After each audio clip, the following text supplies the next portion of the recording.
guerra, hay películas de submarinos. Claro, hombre, claro. Eso es lo que a lo que tú te género. refieres. Bueno, pues esta para mí es una película de detective, no es una película negra, aunque argumentalmente tenga elementos, como muy bien ha señalado Eduardo, como por ejemplo la fatalidad. Eso es típico de las películas negras y de la novela negra. El pasado. Como el pasado y sobre todo el final no feliz. Eso también es típico. Lo de más la novela típico que negra. tiene la película de las películas negras es la confusión.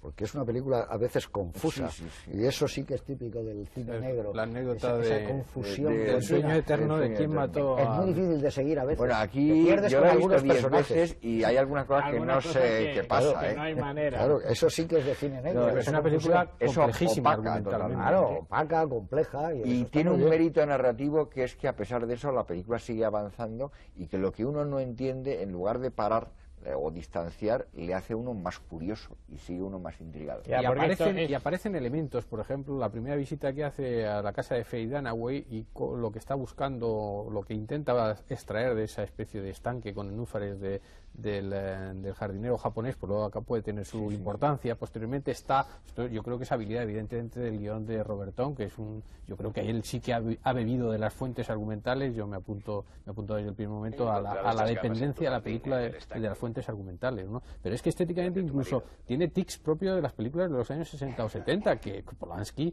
quien de saco alguno, pues jugaba esa baza, evidentemente. Por ejemplo, cuando va a esos apartamentos que a mí siempre me suenan a Macondo, la referencia a García Márquez, y que nunca se pronuncia, no sé, un Macondo, no sé cómo dicen concretamente, pues cuando está fotografiando a la pareja Mulray, el ingeniero, y a la hija hermana de Faye Dunaway, se refleja los personajes en el objetivo de Pero la eso cámara, por es que decirlo ha de visto alguna a manera, ¿no? Hitchcock, pero no que ha Bien, visto cine bien, negro. evidentemente no. Pero ya acabó.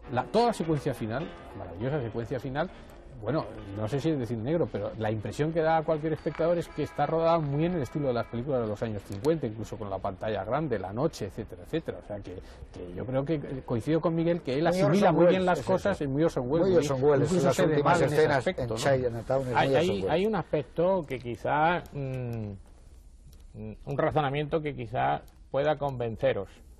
Vamos a ver si lo consigo. ¿Estáis de acuerdo en que esta es la película menos Polanski de todas las películas Polanski? Hombre, no sé si la que menos. La No, que no menos. sé. Yo no estaría muy seguro, yo no me A atrevería mí me decir. parece la menos Polanski. A Yo mí, creo que no es muy Polanski. No, me parece y precisamente al no ser una película típica de Polanski, tiene uno la tentación de creer que realmente lo que está haciendo es una imitación de un género y no una película personal. Muy bien dirigida. ¿Y Frenético tú la consideras muy Polanski o muy Hitchcock? Por decirlo de alguna manera.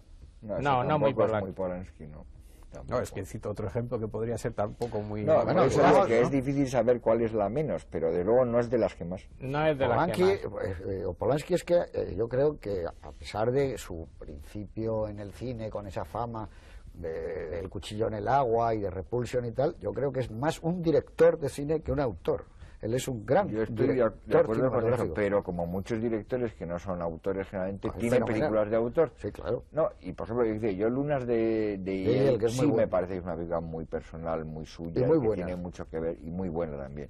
Y en cambio, pues esta me parece una película muy buena, e incluso más perfecta si quieres, desde ciertos puntos de vista, pero me parece una película que tiene muy marginalmente algo que ver con él, que es más bien el autor en ese sentido es más Town que él mismo, a lo mejor Evans más que él mismo, es una película muy de equipo.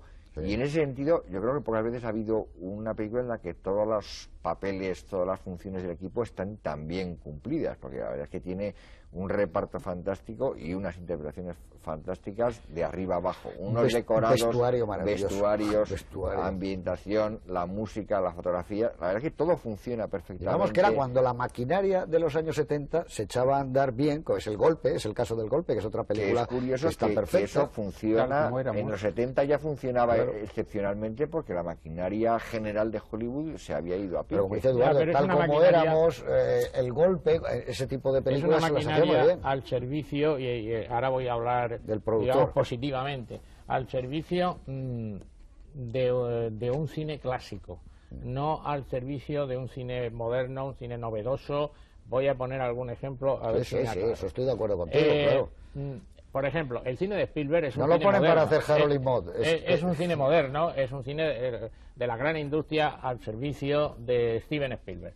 Esta, sin embargo, esta película está al servicio de una película y está contada a la manera clásica. Por ejemplo, a la manera clásica con los medios técnicos de la época.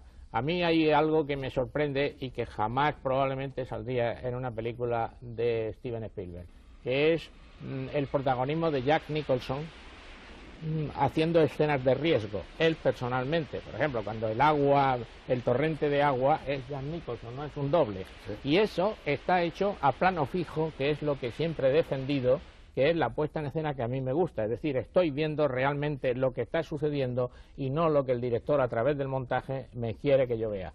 Y hay otras escenas que estaréis de acuerdo conmigo que también son formidables, que son las peleas. La segunda de las peleas, que es la del asilo de ancianos, tiene un plano fantástico, que es cuando dice Jack Nicholson sube al coche y se lanza Jack Nicholson directamente sobre aquel individuo. Y no digamos ya la escena del coche, que es formidable, y la pelea del coche, que es extraordinaria. Entonces yo creo que la puesta en escena es clásica en la medida en que lo que estás viendo está sucediendo. Y precisamente por ser los planos muy largos, tienes la seguridad de que no te está engañando el director. Por lo visto, hay un libro de memorias de Polanski, y cuando habla de lo que tú dices de Jack Nicholson, le pidió que lo hiciera él, para dar esa verosimilitud, esa realidad, y entonces Nicholson le dijo, una vez, lo voy a hacer una vez, y le soltaron, y nadie sabía lo que iba a ocurrir cuando saliera el agua, y entonces así que los zapatos rompieron la alambrada, Y él dijo, bueno, pues vamos a ver lo que ocurre. Pero parece que Nicholson tenía, cuando era joven, la manía de hacer el mismo las cosas, montar al caballo, caerse los caballos y esto. Luego lo habrá perdido cuando se convirtió en estrella, supongo, porque será muy caro asegurarlo. Pero parece que la tenía, y porque era un tipo, formado con Corman y en series B y Z, ¿no? Y entonces lo tenía, y tenía casi esa manía, y lo cuenta, me parece también Hellman, de los dos westerns que hizo con él, que hacía continuamente incluso barbaridades con riesgo. Eso que ha dicho Juan Miguel, creo que tiene mucha razón. Que dice, la película tiene, digamos, el look, el envoltorio y la técnica de los 70, pero la actitud es la que es muy clásica. Y en eso es lo que sí se parece algo al cine negro, que por eso es una cuestión que la estamos discutiendo, porque no es algo totalmente evidente. Lo que pasa es que cada uno caricaturizamos un poco nuestra posición para plantearlos todos los... Es que hay más trozos de verdad que en una película distinta, porque el montaje te impide que dices, yo desde que el momento que se dice aquí acción hasta que se dice corte, veo que esto que está pasando es absolutamente verdad, que sale el agua, que el agua le pega en la cara. Hombre, no es una película nada de laboratorio, es una película de plató y de las cosas pasando de verdad y no fabricadas en el montaje ni con efectos especiales. Es que precisamente el cine de hoy en día, y yo por eso insisto mucho en esto, porque creo que nuestros espectadores son fundamentalmente jóvenes. De alguna manera, si a mí no me gusta, es precisamente por lo que tiene de truco, por lo que tiene de magia, porque realmente se cae el protagonista y se le salta un ojo, pero realmente lo que has visto es al protagonista caer a un ojo por el aire, a una mano por otra parte, mientras que en estas películas donde se sostienen los planos, por ejemplo, hay un ejemplo que estaréis todos de acuerdo conmigo, la gran escena entre John Huston y Jack Nicholson al final de la película, que arranca además con una profundidad de foco enorme, con la llegada de un coche, que se ve el humo del cigarrillo, está rodada toda en un solo plano. ¿Qué es la sensación que produce eso? Pues que está sucediendo allí, que no te están manipulando. Y luego hay otra cosa que también, enlazando un poco con lo que dices, que también es muy clásico, pero es, voy a decir otra palabra que hemos empleado la semana pasada cuando hablábamos de lo de Borcech en alguna otra ocasión, que es el tema de los artesanos. No voy a decir que Polanski sea un artesano, creo que es más que un artesano, y con eso no hago menos a los artesanos, que hay maravillosos, ¿no? Que es rodar muy bien lo que está en el guión, y con esto no conozco el guión, pero preveo que está así. Cito dos secuencias. La primera es cuando en la oficina o en la anteoficina del ingeniero Mulray descubren las paredes la fotografía. Se está contando toda la historia, que después va a contar de alguna forma Faye Dunaway cuando tiene una cierta intimidad con Jack Nicholson.